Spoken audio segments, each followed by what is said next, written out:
this Ted, you know what I love about this town is actually you. Everyone in it has got these massive souls. We're Luton people, and that's what we care about.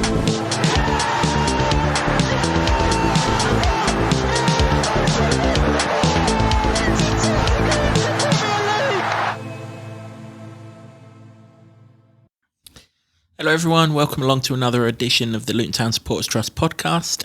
Again, it's in the international break, so we're missing a couple of our team members. Well, they're not on international duty, but they are away from the studio this week. So it's just myself, Kev, regular host, and I'm alongside the Lutonian journalist James Cunliffe.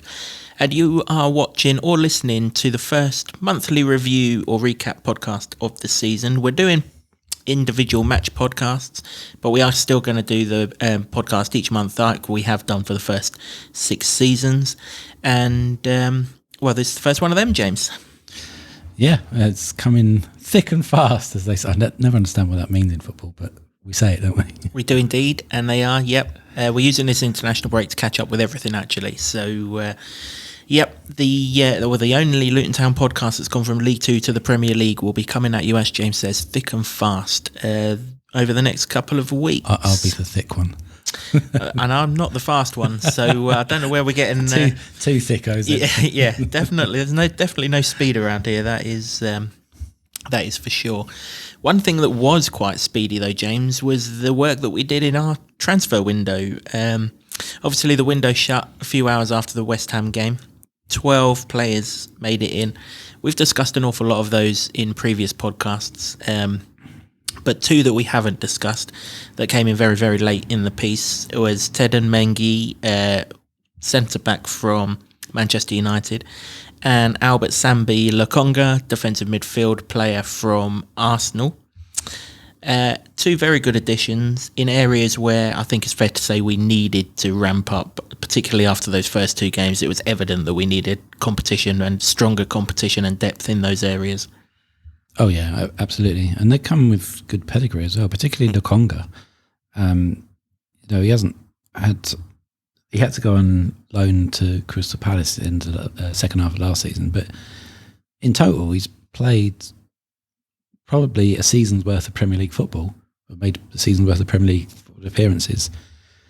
That's a lot more than many of the Luton Town players that have come up, so it's going to be a great bit of experience to add into that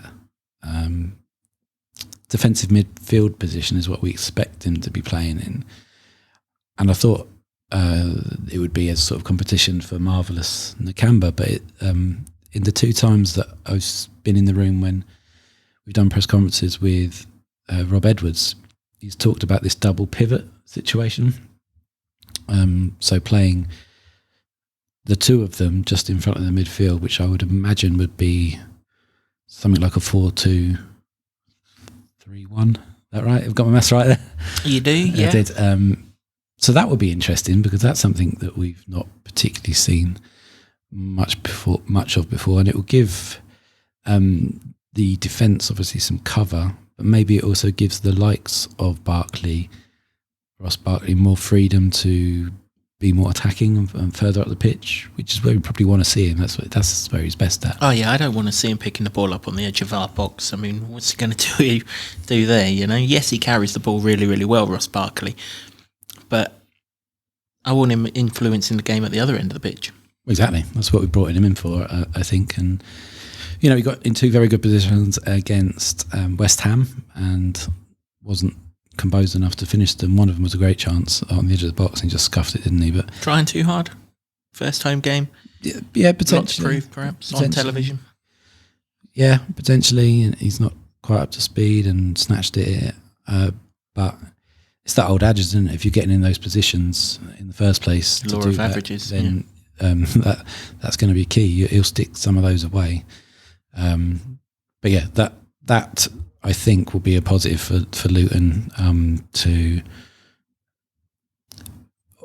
almost, in the West Ham preview podcast, we talked about how Sheffield United did a really good number on Man City. Yeah, they lost, but they really blocked out the centre of the park and made City go wide. And I think that might have that effect. Any normal circumstance, you think that's a good plan because the central defenders will get their head on it and get it away. And I still think that's probably law of averages, what you're hoping from that. But yeah, I think it's a really good addition. So if they play that double, we'll be interested to see. Yeah, we'll come on to the formation change shortly because Neil approached us on social media to talk about it in depth. But before we do, Teden Mengi, we don't know an awful lot about him. We do know that he was on loan at Derby and on loan at Birmingham. I mean, every Manchester United player seems to go on loan to Birmingham. Obviously, Chong was there as well. But he's young, pacey, good on the ball apparently, aggressive. This is in his own words of his first interview that he did, so I've no reason to disbelieve him. And my understanding is left-footed, which could be the most important part of all of it. Yeah. So, I've been searching for one of those for 2 seasons. Yeah, it looks like a really, really shrewd addition. And to get him in as a permanent transfer so that we could still have that loan spot available for Lakonga, another really kind of key piece of business. Yeah, it looks that way. He looks...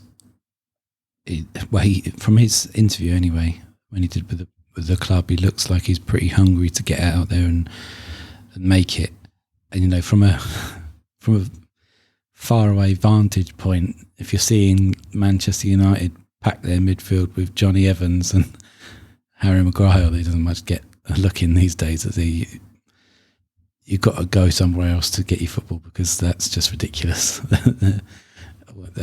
One of them's ridiculously old and the other one's Harry Maguire. So,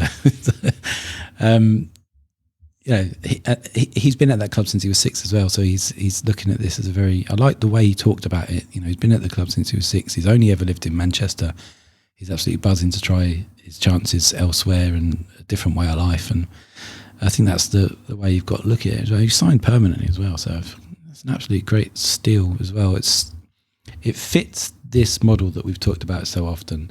Young and hungry, but he's also got something to prove because of not getting that shot really against in the Man United defence, particularly at the moment. So hopefully he's Luton's gain and Manchester United's loss. Yeah, I agree with you. I really liked the way he was talking. He kind of seemed like he had older head on his shoulders compared to his years, and obviously, it must be so hard to leave Man United anyway.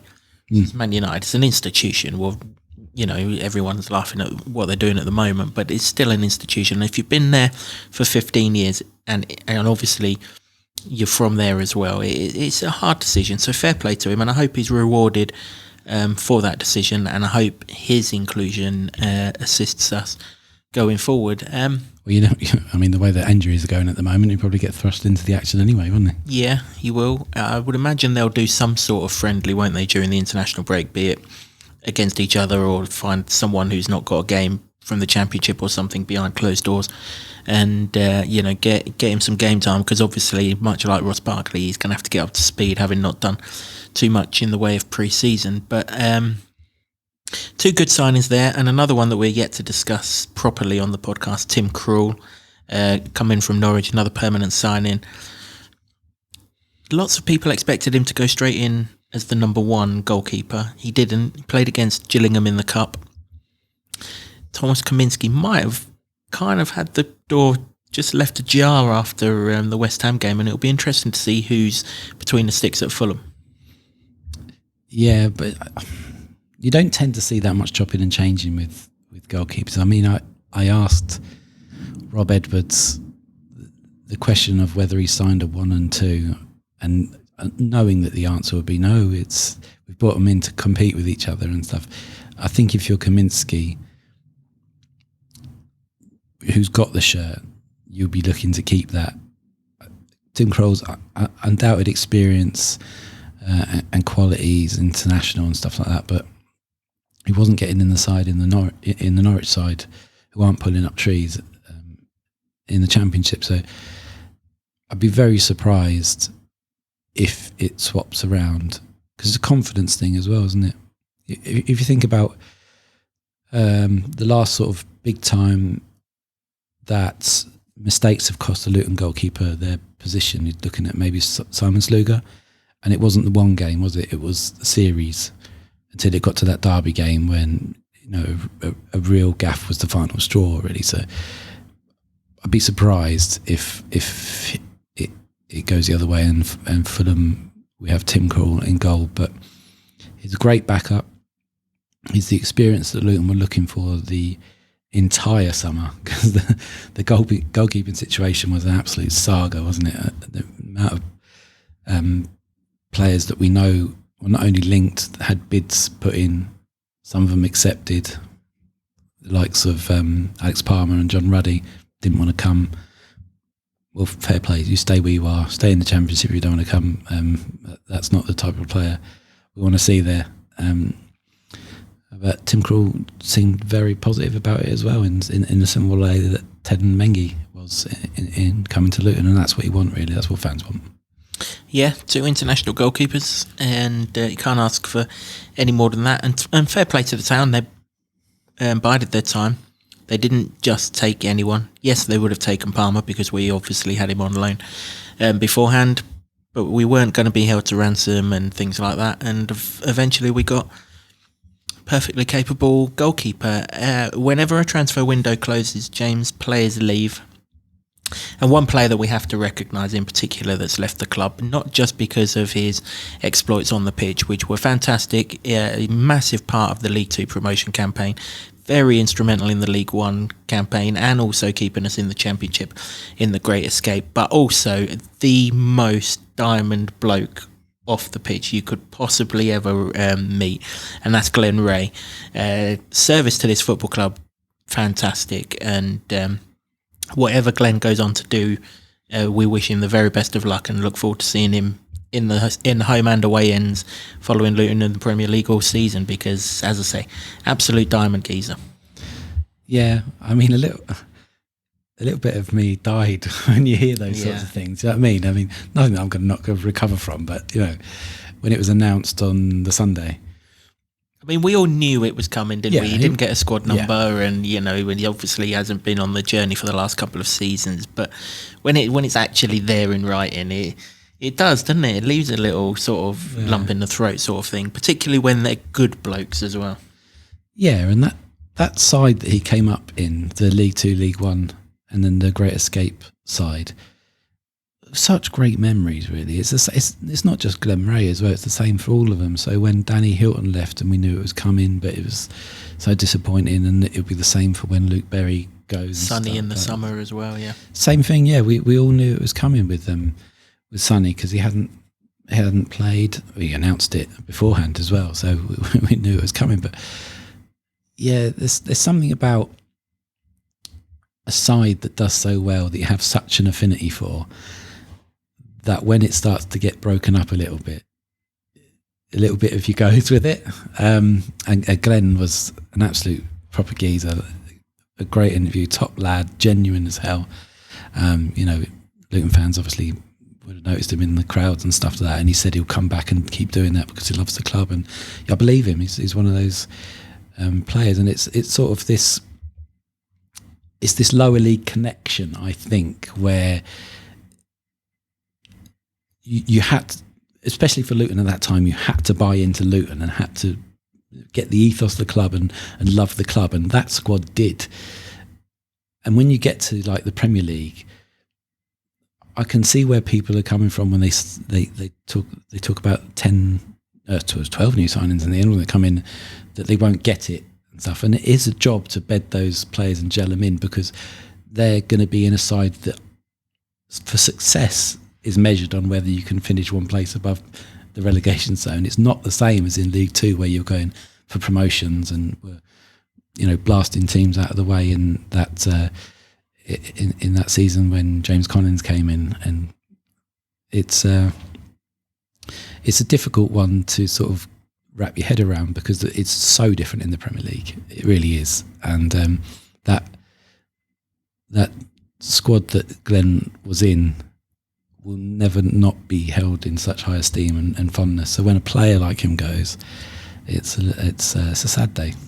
Yeah, none of this is possible without the efforts of Glenn Ray and many others that James has just mentioned. And when those players do leave, they absolutely should be recognised for all their achievements and efforts at the club. We also wish Matt Macy the best, whatever comes his way in the future. It just didn't work out here. 2 spells, and he didn't hit the ground running in either of them, and the writing was on the wall pretty early. And also Luke Freeman, who, to be fair, did play a big part in getting the club into the Premier League. He was paid off a little earlier in the transfer window. And we wish the best to Louis Watson, to Dion Pereira, to Aidan Francis Clark, who've gone out on loan for the season at various clubs in League 1, 2 and the Conference. I think with the exception of Aidan and Francis Clark, who's one for the future, you can see that those loan moves will probably be permanent somewhere, if not the clubs that they're at now, and we've had it for so many seasons in this last decade, the clubs moved on too quickly for those players.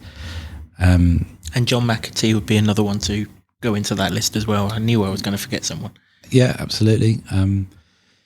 When you're a Premier League club and the players that you loan out are going into League 2, or say like Pepple's gone to Bromley, which is non-league and stuff like that, it's hard to see a route for them to be a Premier League player if Luton can stay there. Yeah, you're in the shop window, aren't you, really? Yeah. I hope they do really well and they can force something, but for the likes of Pereira, I've been talking about it for a long time, and now when Luton are signing the likes of Ross Barkley and Ryan Giles as the £5 million man, I think his sort of chances are probably numbered there. Yeah, I would agree with that. All in all, though, Luton always look to be stronger at the end of a transfer window than the start of it, and it's impossible to argue that that's not the case. Yeah, I mean, it's all on paper at the moment, isn't it? Because not all of them have played, or it's been a very difficult start, and it's early in the season. But on the face of it, yes, they've strengthened pretty much everywhere. Perhaps I think people were looking for another striker to come in. I know there was one on transfer deadline day, wasn't there? They were looking at it was rumoured, and that didn't quite come off. I know we're going to talk about him, but we haven't seen a lot of Jacob Brown. But what we have seen is fairly good. So maybe that you don't need that, and maybe if the formation change comes about with the double pivot, then the attacking midfielders come into play more, and there's different ways to skin a cat in there. There is, yep. And in terms of the attackers, I know people did want another attacker, but just keep your eye on Corley Woodrow. He's bubbling, and he's going to break out soon. I'm absolutely certain of that.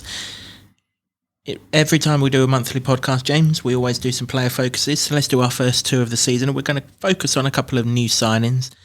James just mentioned we're going to talk about Jacob Brown. We'll do that shortly, because social media has already told the world that Ryan Giles isn't good enough for Luton. And social media isn't always right. In fact, most of the time it's wrong. Are they right on this occasion, or are they wrong on this occasion? And I know you're going to back it up with stats and everything there, but is he not good enough, or supposedly perceived as not good enough, because he's replaced Alfie Doughty, who was pretty good in that position?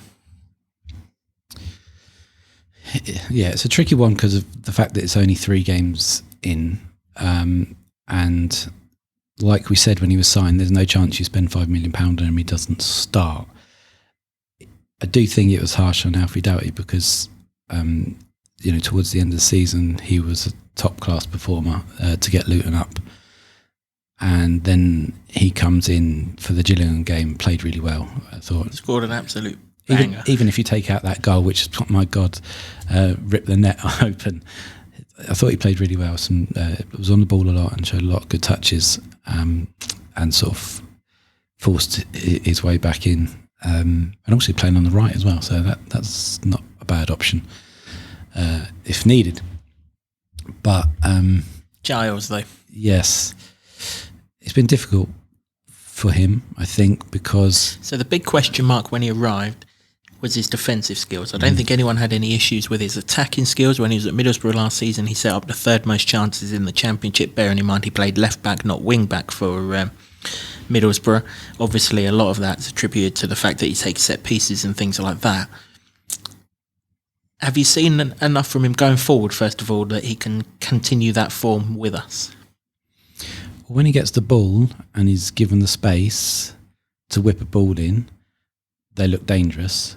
At the minute, the connection between the forwards hasn't been established to the point where you're thinking, there was a couple of times when you'd expect Elijah to be on the end of those and he wasn't really sniffing in the right area. So there's stuff to work on there and some synchronicity to be gained from that. I mean, he's, crosswise, he's whipped in 31% of his crosses are accurate, and you're looking for that to be a lot higher. Yeah, I hate that statistic though, because that makes it sound like 70% of his crosses have been shit. But it might just be that a defender's got that they are ahead of the striker. Yeah, and this is the point with stats, isn't it? Because you could say Kurt Zuma's had 1 million touches, and he did, but only one of them counted. I always make out possessions the most overrated statistic in the world. Absolutely. But so he's had 32 crosses, so 31 of those perceived as being accurate. It'd be nice to measure that against the top crossers in the league, the supposed top crossers. I don't think there's much of it in the Premier League. Really, there's a lot of pretty play that tries to play pretty patterns around stuff like that. So, if you can get it right, then it's a unique weapon, I think. But the one thing I'd say about him going forward is I've not noticed a midfielder have to hold the ball while he gets forward. He's automatically there, isn't he? The chance that he had at Chelsea where the ball went across the centre of the pitch, there he was. It wasn't like Elijah had to hold on to the ball for X amount of time and risk being tackled. It was straight on to Giles, who got the shot away. Okay, got blocked and got saved. But he's there, isn't he? It's he's not. We're not having to hold on while he zips up the line and things like that. So from the attacking point of view, he is in the positions. We now just need the connection from it. Yeah, he is, and he's undoubtedly his quality on the ball. I mean, we saw that in his first game in the pre-season. It was the Molyneux, the cross that he put in for Elijah that was disallowed. Wonderful cross, and you give him the space to do that, and he will. West Ham didn't really give him the space for it, and he didn't seem confident enough that he could take the man on. So then it was this whole outlook attacking wise was kind of nullified. But defence, obviously, there's question marks for the first goal. And something you said to me off mic before we started was interesting to me because I hadn't seen it that way. So it's good to see a different perspective because for me, he didn't do enough in that Bowen goal, but you saw it differently. Yeah, it's not necessarily that I saw it differently. It's just with three up front against three centre-backs, I would imagine that your middle centre-back's taking the one lone striker and the two wider centre-backs taking the supposed inverted wingers is what they're called these days, aren't they? In which case it would be Amari Bell. I think back to the first goal that Brighton scored, it was almost a carbon copy, albeit it was an in-swinging cross rather than an out-swinging one. A lot of people blame Giles for that, but again, you look at the statistics and the goal went against Amari Bell, who got under the ball rather than following the run of Sonny March. So I suppose if you're matching up, then you've got three centre halves. The outside ones have got there are only wingers to take, aren't there? So from that point of view, I can see why it's not gone against Giles, but you would still want Giles to come across and at least nudge him so that he doesn't get a clean header or something along those lines. But ultimately, I can't remember where Kufau was, the right back, who would actually definitely be Giles' man. If he was kind of there as well, then Giles is kind of torn between a rock and a hard place, isn't he? So I still think he's got defensive improvement in him, but I can see why it's not gone against him. Well, here's the good news then, stat-wise, because defensively, he's 100% on tackles. There you go, you see. But he's only made 3, so... but what 3 tackles they've been? Well, there you go. That's why, I mean, stats-wise, generally, you can make them seem better or worse to your own desires, but after 3 games, it's probably Yeah, a little too early. It was a little too early to look at the league table. It's a little too early to look at individual stats like that. But I don't think glaring. I think. I would agree with that. I also think expectation of him is going to be sky high because he's our club record signing, and you want maximum output at both ends of the pitch. Someone who's given us good output at the top end of the pitch is Jacob Brown. He's our second player focus this month, and he's really hit the ground running. Actually, I wouldn't say. Well, yeah, actually, I thought it did change the game when he come on at Brighton. Obviously, it was his cross that supposedly got handled for the penalty, and he almost scored with a volley. Scored the opening goal against Gillingham, which was a lovely finish. Should have scored against Chelsea with the lob. And even on Friday night when he came on, he was getting into positions to receive the ball in dangerous areas against a side who probably by that point set their stall out just to keep a clean sheet and win the game 1-0. As it turned out, obviously, we know they went on and got a second one. But I like what I see from Brown. He's got pace. He looks like he's got good movement. And he looks a good addition to the side. To the squad, sorry. He does. And, the most we've seen of him, obviously, is the Gillingham game when he started. And I think somebody says, and I'm not checked this back, but he scored with his first touch, which is pretty perceivable because it was well inside the 2-minute mark when he scored. But when he took it, one touch bang, and it was a rocket that was unstoppable. So that's a good sign. He got his Kenilworth Road career off to such a great start, but he was a threat. Albeit it's Gillingham. No disrespect to Gillingham, but they rarely caused a threat in that first half. I know it went a bit bonkers in the second, but Luton were well in control, and he was doing all the things you'd like to see from him in terms of trying to win favour from Edwards to get into that starting Premier League side, which I think will come. The longer that Morris and Adebayo go without a goal, and hopefully no longer, please. But when he comes on in the Premier League, I haven't got the stats to back that up. It's more of a feeling, but it feels like there's more of a threat, and it could be for a number of reasons, couldn't it? It could because the time that he comes on, tiring defence, and he can go full throttle at them. It could be that, but it could be just that he's a very good player in the making, and we hope it's that one, don't we? Yeah, we do. I like what I've seen from him. I really do. Like you say, the one thing you want from a player who's coming off the bench is 100% straight into it, change the game, and he did at Brighton. And he played really well against Chile. He can't be doing any more, but I can understand why Rob's keeping with Carlton and Eli, because they're a threat through the middle. That is assuming that we don't change formation, which we will come on to very shortly. But before we do, we kind of touched on this in the West Ham Review podcast, but what have you learned watching Premier League right up close now? One game for you, you're unable to go to the first two, but what's the sort of striking difference between the Championship and the Premier League? You don't get the ball back quickly. Well, you do, but it's in the back of your net when you do get it. Yeah. When you lose it, which is why it's paramount for Luton to try and use that possession effectively. Which is why these 2 6s are going to be playing from now on. Yeah, absolutely. That it's such a big thing as well, because if you're chasing around after the ball for a significant portion of the game, then you're not going to be doing what we want Luton to be doing, which is scoring goals. That being said, having possession wasn't really a thing for Luton in the Championship last season, and there's obviously examples of that.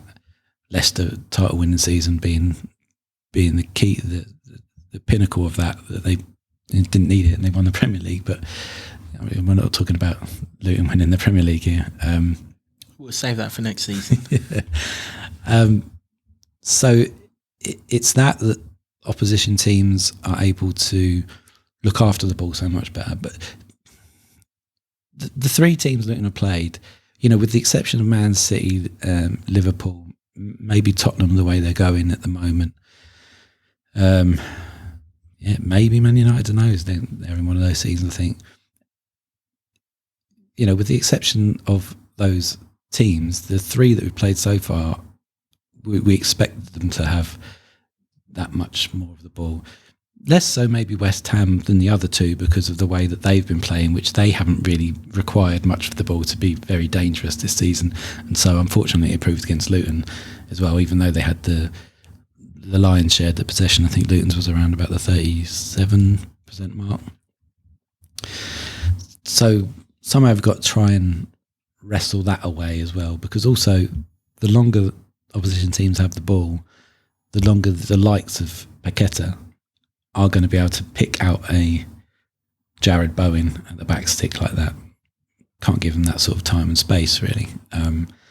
We all know that running after the ball is tiring, isn't it? So there's that, but it's the speed of the players. I would say that if you look at the West Ham game in particular, when they got into tight spots in their own half, they were very. It was kind of, it's simple stuff, but it's difficult to execute. It's these little triangles to get out of trouble and keep possession. Whereas Luton was a bit like, let's whack it up the pitch and let's get it away from the goal and see what we can make of it then. So there's that stuff as well. But obviously the main key one is that, bloody hell, these teams have been clinical, haven't they? Yeah, they have. I don't think that's any different, though. I think at every level, the teams that are at the top are the ones that are clinical. It's just, obviously, the further up you go, the better, the more eye-catching that it is. The key one is not so much possession, it's the protection of the ball, isn't it? When you're in good areas, because you're not going to get into good areas very often, certainly against the teams that we've played. It might change when we play the Evertons and the Sheffield Uniteds and the Burnleys of this world. But we want to be able to compete with the West Ham. We want to be able to compete with Fulham in a couple of weeks' time. And when we get into these areas, we need to protect the ball so much better. I love Chong, I really do. But there was a few times against West Ham, he invited the player to come and take the ball off him. As soon as you've sent that invitation out, they're at the party and they're having it on their toes. And then you're chasing again.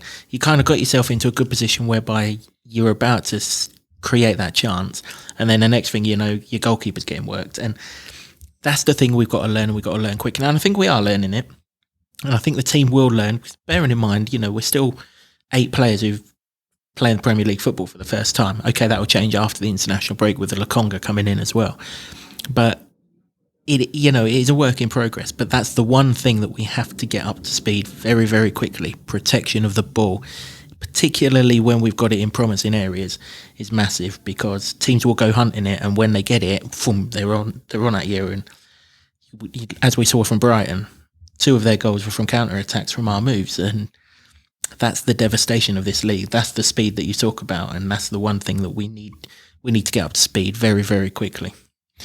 Yeah, there's also the element of the counter-attacking that Brighton did in the first game, and the speed of which Chelsea played, I think, also sort of dampens this argument that Luton need to be themselves, because we do want that, but you've got to be wary of how quick that transition can happen, and it's lightning. And West Ham didn't really have a sniff until they scored a goal, and that's the sort of difference that we're noticing as well. I think one of the other ones as well is, and maybe this is unique to West Ham with that being fresh in my mind, but the physicality of Zuma, for example. Morris wasn't in the game, really. He couldn't get a foothold against him. And, he was a big guy as well. I've not seen him up close before. He's a very big guy, and he did the basics well, really. So, Morris and Adebayo bullied a lot of centre-halves in the Championship, and at the minute it sort of remains to be seen whether that can happen. Albeit their service does need to be an awful lot better to them, doesn't it? I would think of every time Areola had the ball, sent it up to Antonio, it was at his chest or it was at his feet. Whereas every time Kaminsky had it, Morris had to chase 10 or 15 yards and then launch himself in the air and hope that he won the flick on. There was none of that. Antonio had Anderson behind him. There was no way Anderson was getting the ball in front of him. runners were coming off him because they knew he was going to protect it, and all of a sudden, boom, it's like the Alamo, and it's like, that's the difference. Those pinpoint passes, they're not just going to the player, they're going to the player for the next movement to happen, just like that, just like that, just like that. Whereas at the moment, we're still chasing those 10, 15-yard, they call them lost causes, but we've never done that. We just need to be so much more in control of the play than that. We really do. Yeah, and it's use of the ball, isn't it? Really, but we've seen progression from that first game, and it wasn't a 4-1 battering. The game got away from him in the last 10 minutes. Really, with added time, that is the 10 minutes. So, and really, if you want to look at the numbers of it, the score lines of it, anyway, it's been 4-1, 3-0, 2-1. We'll have a 1-1 next time, and then we can win all the rest of the games. Well, that's Wolves and Everton, so they're the ones to win, absolutely. The main thing is, though, yes, there's lots to learn, but there's always going to be lots to learn. But we're learning, we are getting better. We'll do it quickly. We've got 2 weeks now to assess everything. There's no panic, there's no sort of rushing around and anything like that. And they'll do it. And then once we get a result and we see the fruits of our labours, it will work. I think one of the things that's going to help, James, and as I said at the start of the podcast, Neil messaged us on social media to ask us about this. One of the things that will change is the formation. The one thing I've noticed, all three teams we've played so far, 4-3-3. 4-3-3. No 5-3-2, none of that. And I've watched a few of the other teams, actually, in the league. There ain't many. Sheffield United play, but they've come up with us. There ain't many established Premier League teams who are bothering with three centre-halves. Their three are where they're going to impact the game right at the other end of the pitch. Now, I've always thought for a long time that we were meant to play 4-3-3, but the injuries to Sonny and to a couple of the other centre-backs right at the start of the first playoff season in the Championship meant that Cal Naismith and Gabe O'Shea had to start centre-half, didn't it? And Nathan, they played so well, Nathan just didn't drop either of them, which is fair enough. You don't drop players in form. But I'm convinced we were recruited that season with the likes of Fred, Carlos Mendes Gomez and one or two others to play 4-3-3 that season. I think we're recruiting that way now as well. Jacob Brown, Chio Edosi, Sambi Lakonga to come along and join.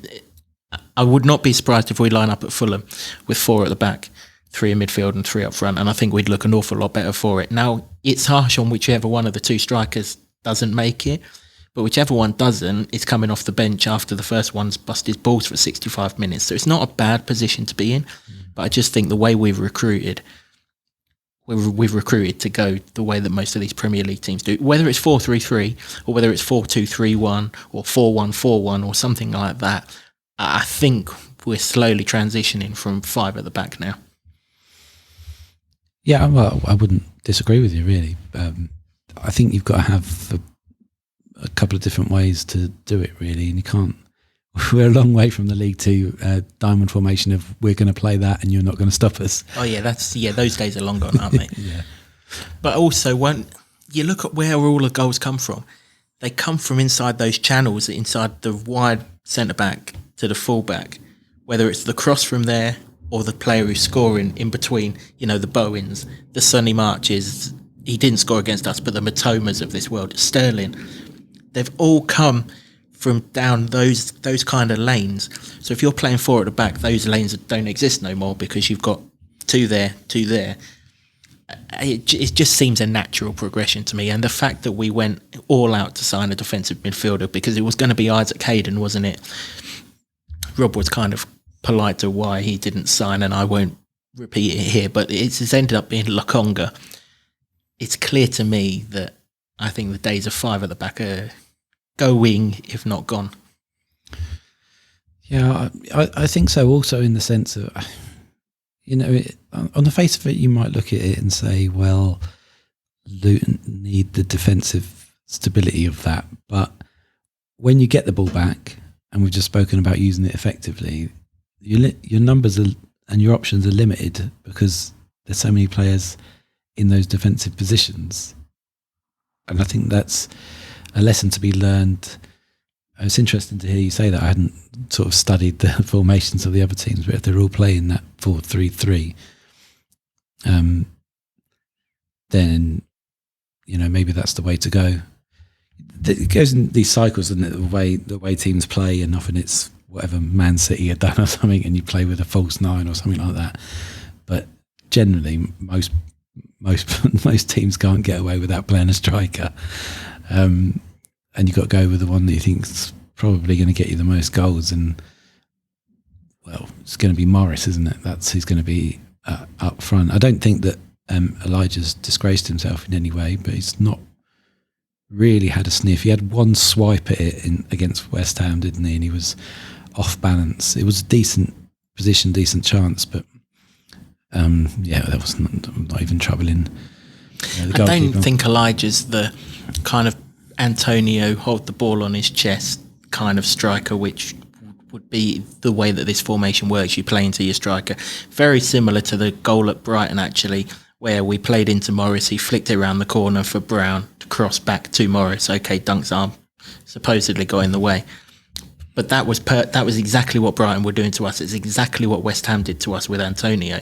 So it's there, but and this is no slant on our defence whatsoever. But ultimately, if a team's playing 4-3-3 with one central striker and we're playing three centre backs, two of them are twiddling their thumbs or they're getting pulled out. So you may as well just match them up and just go in that direction.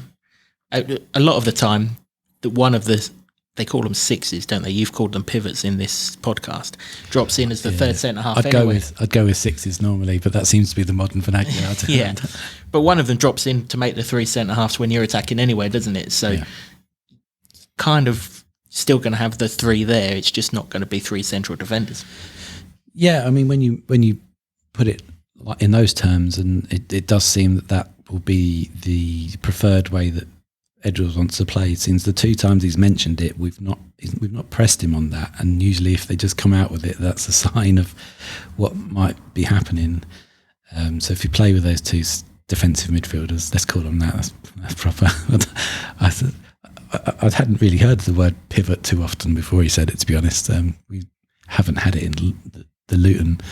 We haven't had to talk about it in Luton sense. That's for sure. But and one of them can drop back, and then you've got that extra man. It seems like that will be the way to go. But if Marvellous played like he did against West Ham, he was going to sort of get back to where he was. I think it was his best game for Luton. He was picking out some good passes as well. Sort of those quarterback passes where he's sort of spraying them out to the wings, and that's what we need. That's what you need to get Giles on the ball and stuff like that. And certainly, Ogbeni, when he does come on, he looks positive and bright, and he probably will play that impact role for a little while. But all the time he does, and he's got that pace, then you've got to try and use those things really, definitely. So it'd be an interesting one to see it change, because for a lot of the last 10 years, I don't think we really had to bother about what formations are going to play. It's going to be interesting to work it out each game, and something to really look at, because League One to League Two, it was definitely we're the best team.